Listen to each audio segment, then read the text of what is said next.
Substantive motion होता क्या है, ये बिल्कुल कानूनी भाषा में बता रहा हूं, जरा ध्यान से सुनिएगा।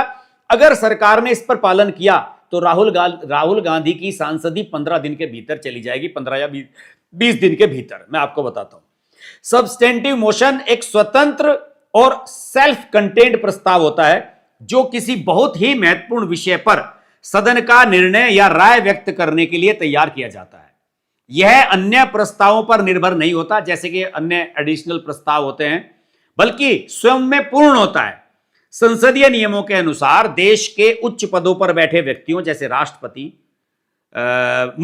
मुख्य चुनाव आयुक्त, सांसद या जजेस, इन सब के आचरण पर चर्चा केवल इसी प्रकार के ठोस प्रस्ताव के माध्यम से की जा सकती है।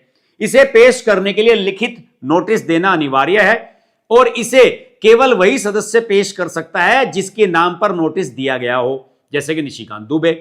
इस प्रस्ताव को अगर स्पीकर स्वीकार कर लेते हैं तो इस पर सदन में औपचारिक बहस भी कराई जाती है और बहस के अंत में अगर आवश्यक हो तो अनिवार्य रूप से, वैसे तो ये मेरा मानना है कि कंपलसरी ही होता है कि कंपलसरी वोटिंग होगा। राष्ट्रपति का महाभियोग, सुप्रीम कोर्ट या हाई कोर्ट के न्यायाधीशों को हटाना, अविश्वास प्रस्ताव और सदन के किसी सदस्य के निष्कासन का प्रस्ताव सब्सटेंटिव मोशन की श्रेणी में आते हैं और सभी रेजोल्यूशंस भी तकनीकी रूप से सब्सटेंटिव मोशन की श्रेणी में ही आते हैं।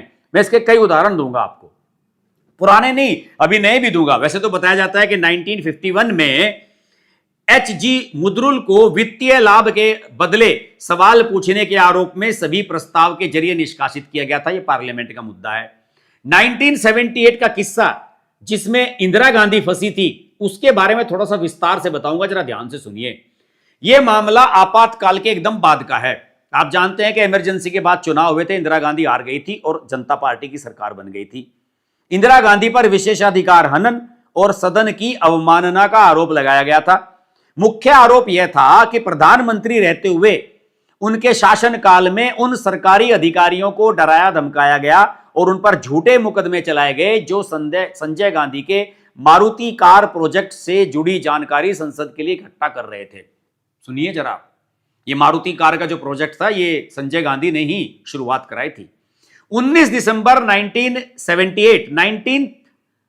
1978 को लोकसभा ने एक प्रस्ताव पारित कर इंदिरा गांधी को सदन से निष्कासित कर दिया। केवल निष्कासन ही नहीं, बल्कि उन्हें सदन के सत्रावसान, जिसे कहते हैं प्रोरगेशन, तक जेल भेजने का आदेश भी दिया गया।